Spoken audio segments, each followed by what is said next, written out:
tu fais, ma puce? J'attends que mon pommier pousse. Bah, c'est pas comme ça que ça marche, ça prend plus de temps que ça. Oh. Ah bah oui. Mais où est-ce qu'elle va? Hé, mais attends, pourquoi tu es si vite? Viens, suis-moi, tu verras. Oh, mais on va.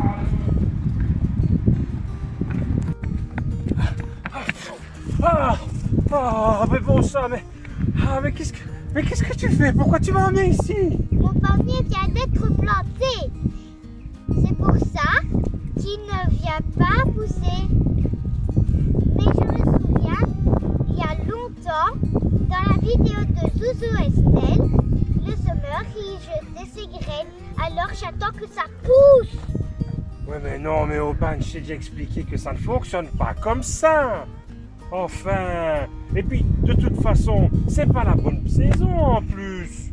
Quand est-ce que je ferai le blé pousser alors? Ça, mon cœur, seul tu connais le bon moment. Allez, viens avec moi. On rentre à la maison.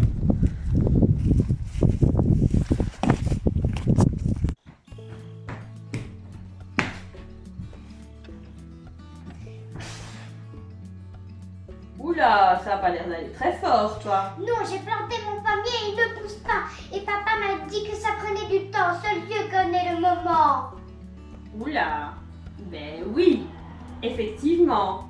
Hé, tu sais quoi? Ton histoire me fait penser à une autre parabole qu'on n'a pas encore vue avec les zouzous. Ah bon? Mais oui, mais avant, voyons ensemble, avec les zouzous, si vous aviez bien relevé le défi qu'Estelle vous avait lancé la semaine dernière. Est-ce que vous aviez trouvé sa parabole sur l'arbre des zouzous? Regardons ensemble l'arbre des zouzous. Que t'avait raconté Zouzou Estelle? C'était l'histoire d'un fils perdu.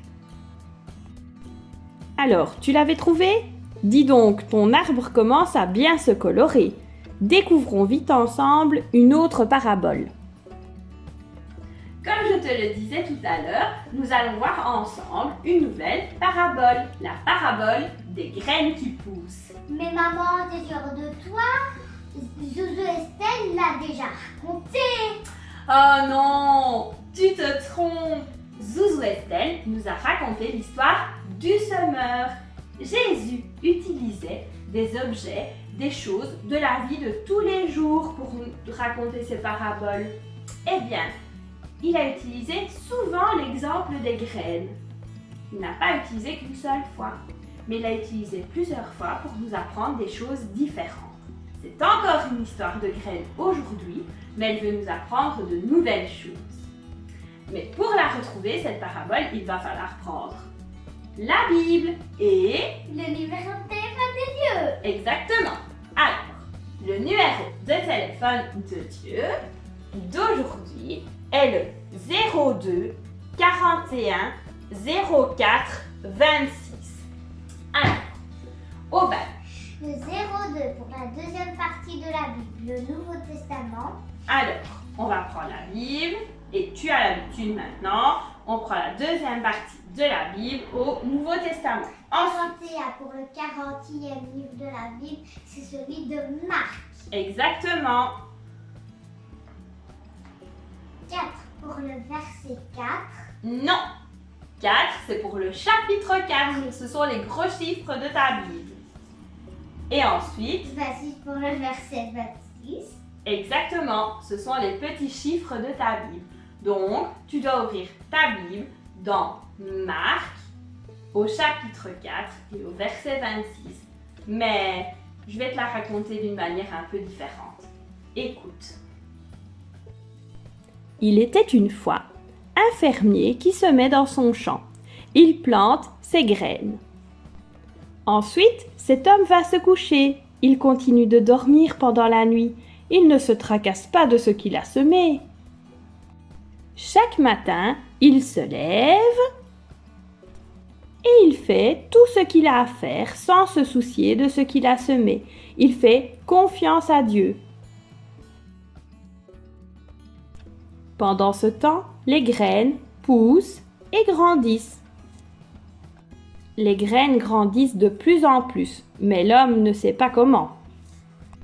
La terre fait pousser donc la plante, puis l'épi et enfin les grains dans les épis. Dès que le blé est mûr, le fermier se met au travail parce que c'est le moment de la récolte. À l'échelle de cette histoire, qu'est-ce que Jésus veut nous raconter avec cette parabole? La graine, c'est Jésus. Ben oui, ça je le sais. Et d'ailleurs, elle est dans mon cœur. Oui, la graine de Jésus est dans ton cœur. Et la terre, c'est quoi? Je sais pas. La terre, c'est ton cœur, mais aussi celui de tous les autres qui t'entourent. Alors, quand le semeur a planté ses graines, est-ce qu'à ton avis, il les a toutes plantées au même endroit? Non, il les a éparpillées. Exactement, le semeur a éparpillé ses graines un peu partout. Eh bien, avec Jésus, c'est pareil. Il ne faut pas le garder seulement dans ton cœur. Tu dois éparpiller Jésus. Qu'est-ce que ça veut dire? Ça veut dire que tu dois parler de Jésus autour de toi. Et que quand tu parles de Jésus autour de toi, c'est comme si tu plantais la graine de Jésus dans le cœur des autres. Oh, vraiment? Et quand vont-ils croire en Jésus? Ça, je ne sais pas. Est-ce que tu te rappelles de ton pommier? Oh oui. Est-ce que tu te rappelles que papa t'avait dit que ce n'était pas la bonne saison? Oui. Eh bien, en fait, dans la vie, c'est un peu pareil. Il y a plusieurs saisons. Est-ce que tu connais les saisons? Il y en a 4. 4. Il y a l'été. Par exemple, pour toi, pour le moment, c'est l'été. Tu connais Jésus et c'est super chouette. Mais pour d'autres, c'est peut-être le printemps.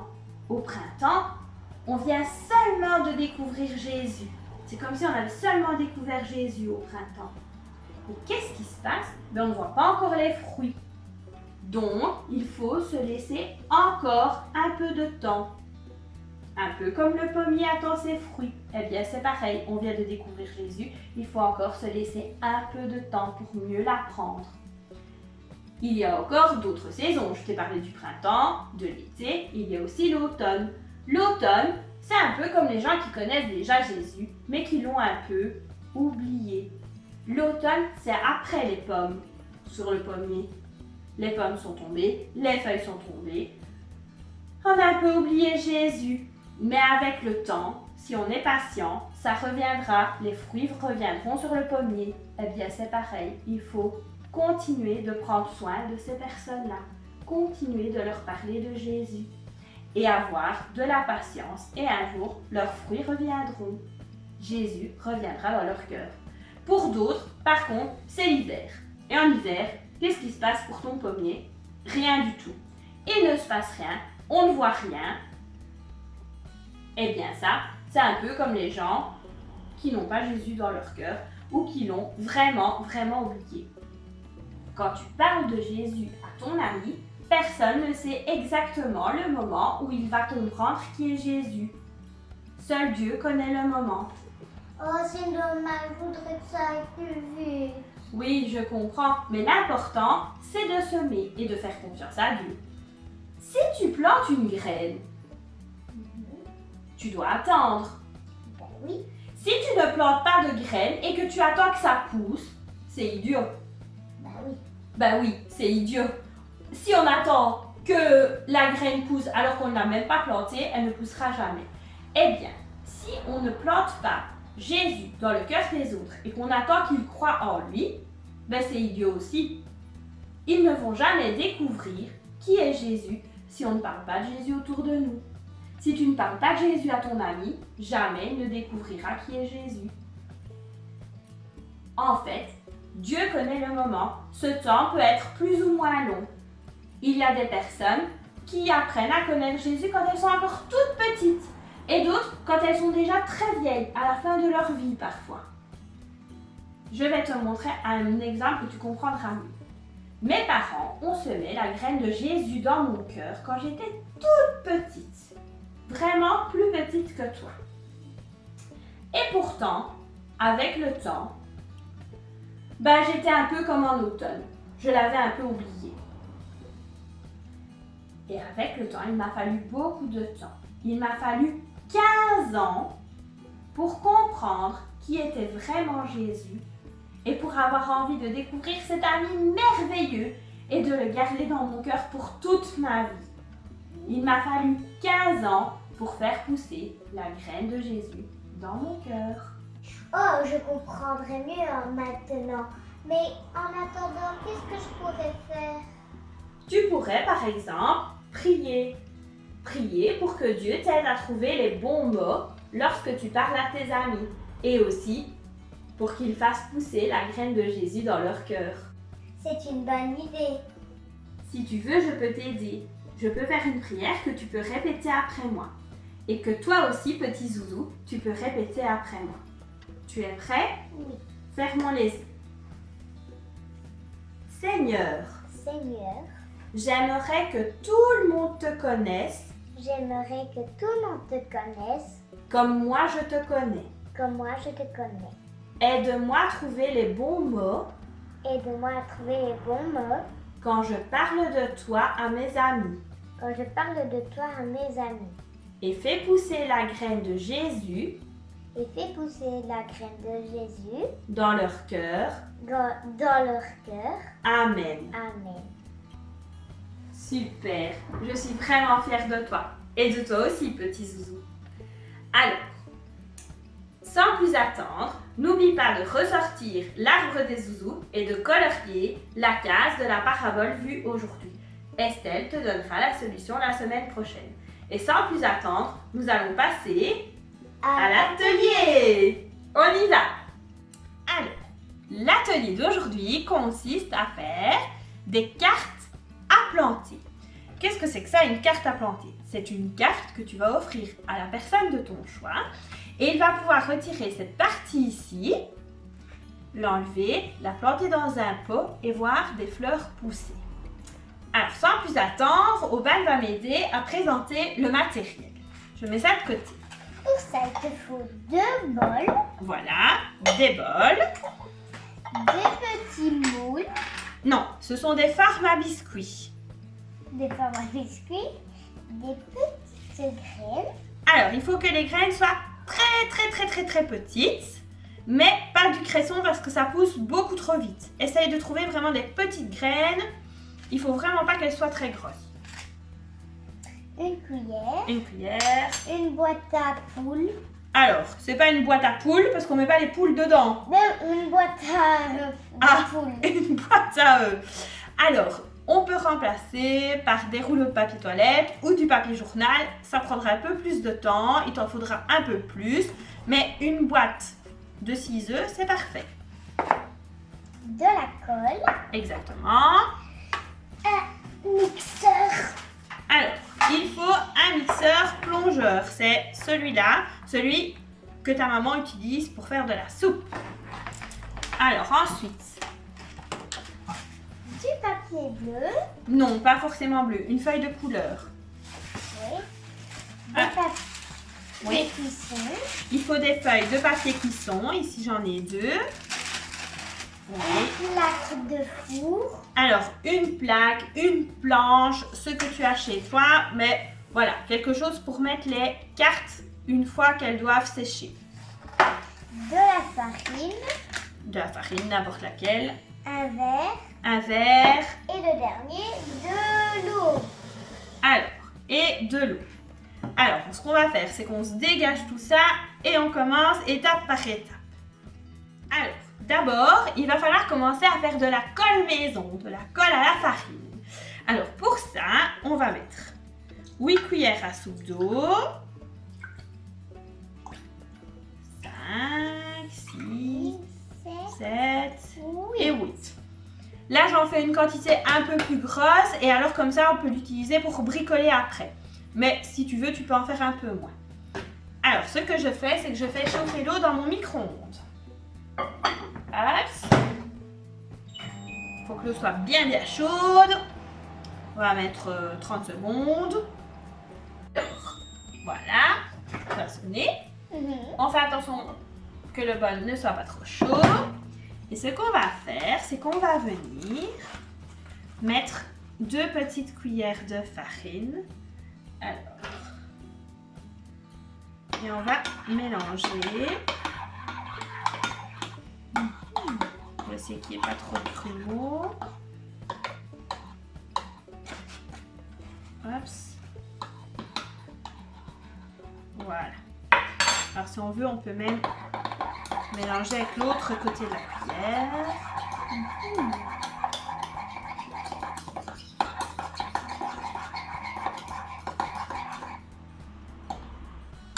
Hop.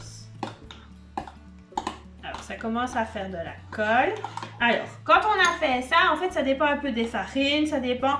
Il faut que ça ait vraiment une texture de colle qui soit pas trop épaisse et pas trop liquide. Si c'est trop liquide, on remet un peu de farine. Si c'est trop épais, on remet un peu d'eau. Alors la mienne, elle est un tout petit peu trop liquide. Donc on rajoute de la farine, pas trop. Et quand ça va commencer à faire la colle, on va y aller mollo mollo. Voilà, je pense qu'on est plus ou moins bon. Voilà. Voilà, ce que ça donne une colle un peu pâteuse, pas trop liquide, un peu comme une colle à tapisser. Voilà. Alors, on la met de côté, comme ça elle va bien figer un petit peu. On met la farine de côté, on n'en a plus besoin. Et Aubin, tu peux me donner le bol. Ok. Ok, et tu peux me donner la boîte d'œufs. Pas de poule, hein? Alors, ce qu'on va faire, c'est qu'on va déchirer la boîte en petits morceaux. Est-ce que tu m'aides? Oui. Alors, on déchire des petits bouts et on les met dans le bol. Vraiment des petits bouts, hein, tout petits. Hein. Plus ce sera petit et plus ce sera facile pour la suite. Mais pas de minuscules. Hein. Et on déchire toute la boîte. Voilà. Alors, Robin, on va y changer de place parce que j'ai besoin de la prise après. Alors, ce qu'on fait, c'est qu'on va mettre de l'eau. De l'eau. De l'eau par-dessus. Et on va venir imbiber avec ses mains. On mélange. Et on met de l'eau vraiment partout sur la boîte d'œufs. Voilà. On va en mettre encore un petit peu. Il faut qu'il reste de l'eau dans le fond. Alors, et c'est là que le mixeur intervient. Alors, c'est un objet coupant, donc c'est mieux de le faire sous surveillance d'un adulte ou d'un grand frère, d'une grande sœur. Et il va falloir mettre une petite vitesse sur ton mixeur ou y aller doucement pour ne pas casser le mixeur de ta maman. On y va.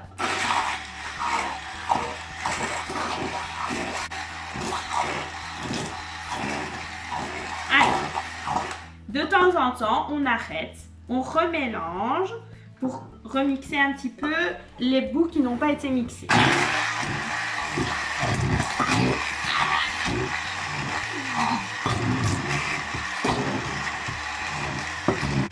Alors, on continue jusqu'à avoir une espèce de pâte. Je continue et je te montre ça dans un instant.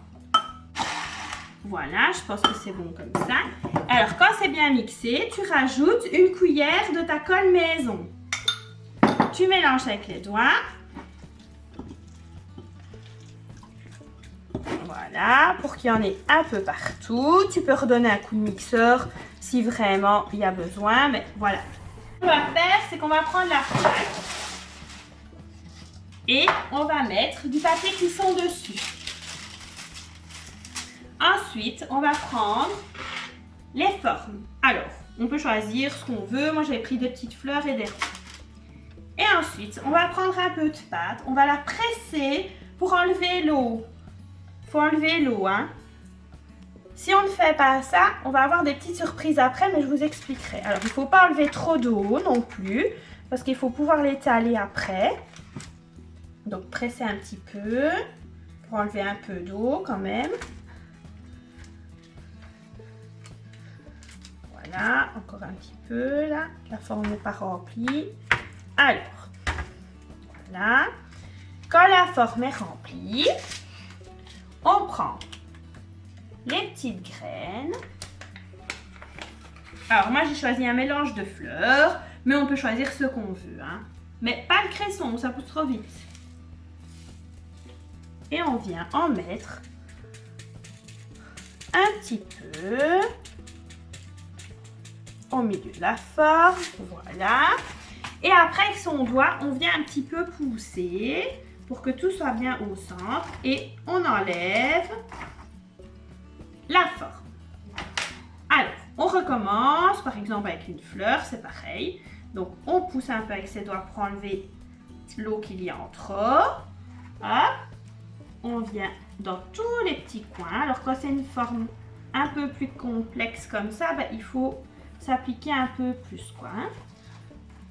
N'oublie pas, hein, pas trop d'eau, hein, parce que sinon... Ça ne marche pas. Ben non, ça ne va pas marcher. Donc, les petites graines. Voilà. On pousse avec le doigt. Et on enlève la forme. Hop. Voilà. Alors, on fait ça avec toute la pâte. Et quand on a fait ça, on vient remettre un papier cuisson par-dessus. On prend le verre. Et alors, on vient presser un petit peu. Il ne faut pas trop étaler. Hein. Ce n'est pas de la pâte à biscuit.